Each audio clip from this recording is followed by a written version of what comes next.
we talked a little bit about him last week, where I think he's got an opportunity to do the same thing that he did with Justin Herbert and with Dak Prescott. Now he's got Jalen Hurts.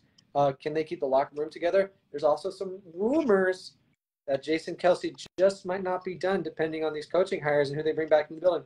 So we might see the big man under center snapping the ball for at least one more year in Philadelphia.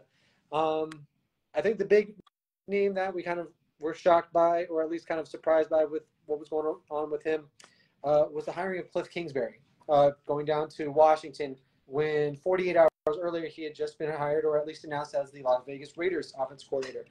I absolutely love it for Washington for the reason that gives me the thought that they're going to try to trade up to the number 1 spot from the number 2 spot to go and get Caleb Williams. They're in striking distance of that number 1 spot, and they have the capital to go do it.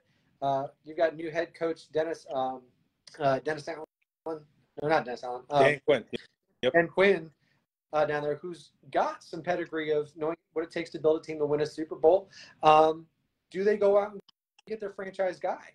And I think with a guy who has some familiarity with Caleb Williams, that's kind of telling. I think that's a great shot. If not, you give Sam Howell another weapon, maybe a Marvin Harrison Jr., and you spread it out and you let him have fun.